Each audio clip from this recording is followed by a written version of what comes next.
Dia adalah dewa paling kasihan. Ia diikat di tiang dan dicambuki manusia. Ia mendongak ke langit dan berteriak, "Ayah, pinjami aku kekuatanmu." Ternyata, Dewa Zeus mendengar permohonan anaknya dan membantunya lepas dari belenggu. Ia menghancurkan tiang dan menyerang musuh dengan rantainya. Namanya Hercules. Ia anak haram Zeus dan manusia. 20 tahun lalu, terjadi pemberontakan di Yunani. Banyak korban jiwa. Ratu Alkmene berdoa pada Dewi Hera. Suatu malam, Zeus, suami Dewi Hera menghamilinya secara gaib.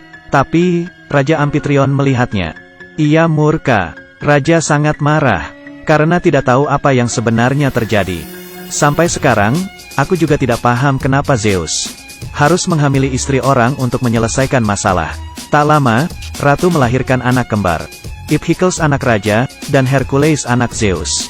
20 tahun berlalu. Hercules sudah dewasa. Ia sangat gagah dan ceria. Ia diam-diam menjalin kasih dengan putri Hebe dari Kreta. Kebetulan, Iphicles juga menaruh hati pada Hebe. Ia berkata pada Hebe, "Aku cinta kamu, tapi kamu cinta dia." Astaga, Hebe, kamu buta? Setelah Hebe pulang, dua bersaudara cekcok. Lalu, mereka bertemu seekor singa. Mereka mencoba menusuk singa dengan tombak. Tapi, percuma. Iphicles bersembunyi di pinggir tebing. Ia melihat Hercules diinjak singa. Lalu, Hercules mencekik leher singa dan berhasil membunuhnya. Sepulangnya ke istana, tapi, Iphicles, tanpa malu memamerkan kehebatannya, ia berkata telah membunuh singa. Hercules diam saja, karena ia tidak suka pamer. Ia hanya ingin menikahi Hebe. Tapi, Iphicles malah mengumumkan, ia akan menikahi Hebe, untuk memperkuat hubungan negara. Bagaikan petir di siang bolong. Hebe dan Hercules kaget. Malamnya, Hebe kabur menunggang kuda. Setelah dikejar Hercules, mereka berencana untuk kawin lari. Tapi, tentara berhasil menyusul. Mereka ditangkap. Tapi, Hercules juga seorang pangeran. Tidak mungkin dibunuh. Iphicles mengutus Hercules dan 80 tentara pergi perang ke Mesir yang sangat jauh untuk melawan musuh. Hercules membawa 80 tentaranya ke Mesir. Di perjalanan, beberapa tentaranya mati mendadak. Mayatnya digantung. Hercules tidak mau mundur.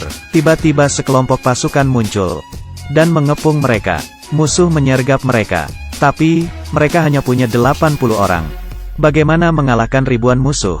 Helm Hercules jatuh di panah. Tinggal Hercules dan satu jenderalnya yang masih hidup. Musuh mengira Hercules sudah mati karena helmnya jatuh dan akan menjual mereka berdua sebagai budak. Musuh mengirim helm Hercules ke Yunani. Melihat helm anaknya, raja yang agak senang mengadakan pemakaman. Tapi, Ratu Alkmene mengetahui semuanya. Ia mencecar suaminya, yang telah menjebak Hercules. Raja sangat murka, dan menusuk jantung istrinya. Di sini, Hercules dan jenderalnya dijual menjadi gladiator. Keduanya harus bertahan hidup, dan menghasilkan banyak uang untuk bosnya. Dari pertunjukan bawah tanah, Hercules mulai beraksi di lapangan. Demi bisa pulang ke Yunani, ia ikut pertandingan akbar. Saat ini ia harus melawan 6 orang. Keenam gladiator ini tidak pernah kalah. Hasilnya tidak usah ditanyakan. Hercules yang setengah dewa berhasil mengalahkan mereka. Di lapangan, ia akhirnya memenangkan kebebasannya. Namanya semakin terkenal. Guru di kerajaan Yunani mengenali Hercules. Ia segera mengutus orang untuk melindungi Hercules. Mantan guru Hercules juga memberitahu kabar kematian ibunya. Hercules sangat sedih. Ia bersumpah akan mengakhiri pemerintahan ayahnya dan menyelamatkan rakyat yang menderita. Lalu, Hercules mulai melawan tentara ayahnya demi rakyat. Ia mulai mendapat banyak pengikut. Desas-desus mengenai kedatangan Hercules juga santer terdengar. Raja Amphitryon mendengar pemberontakan Hercules dan segera menangkapnya. Hercules diikat di tiang dan dicambuki di depan massa.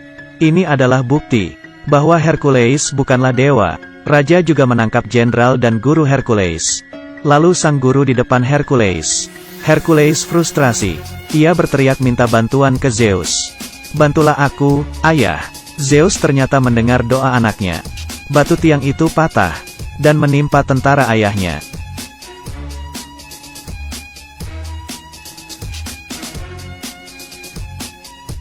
Rakyat yang melihat akhirnya percaya. dan menganggap Hercules pahlawan. Lalu, Hercules mengumpulkan pengikutnya dan pergi ke istana. Tapi, pemanah istana berkhianat dan membuka pintu gerbang istana.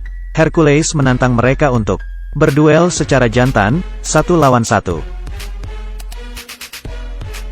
Raja berkata, "Kau pikir aku bodoh?" Ia menyuruh bawahannya menyerang.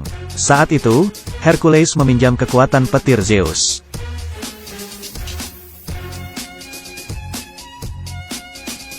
Satu, 2, 3, 4. Gelombang petir membunuh semua tentara raja. Raja yang ketakutan bersembunyi di dalam. Hercules mengejarnya. Dengan mudah, Hercules menahan raja. Saat itu, Iphicles muncul menawan Hebe dan menyuruh Hercules menyerah. Kalau tidak, Hebe akan dibunuhnya. Tapi, Hebe tidak memberi Iphicles kesempatan dan menusukkan belati tepat ke jantungnya dan Iphicles. Mereka berdua tewas seketika. Hercules sangat murka. Ia mendorong raja ke tanah, lalu menusuknya dengan belati yang digunakannya untuk membunuh ratu. Hercules menggendong Hebe. Hebe yang tertusuk di jantungnya ternyata masih hidup, padahal orang lain pasti sudah mati. Apakah jantungnya ada di kanan? Hebe akhirnya melahirkan seorang putra. Rakyat Yunani akhirnya terbebas dari Raja Lalim itu. Film ini ditayangkan tahun 2014, yang menceritakan legenda Hercules. Film pahlawan ini agak berbeda dari lainnya. Film ini menampilkan dewa yang payah, dirantai, dan dicambuki, lalu menderita hampir sepanjang hidupnya. Bahkan ibu dan temannya tewas. Demi mendukungnya, Hercules akhirnya diakui dan menjadi pahlawan. Jadi, kita juga sama. Hidup pasti memiliki banyak masalah. Tapi, jangan pernah menyerah. Karena, ini adalah ujian Tuhan. Setelah kamu lulus ujian, kamu akan mendapat buah kerja kerasmu. Oke, cerita hari ini sampai di sini. Aku Kaki Minyak, jangan lupa like dan follow. Sampai jumpa, dadah.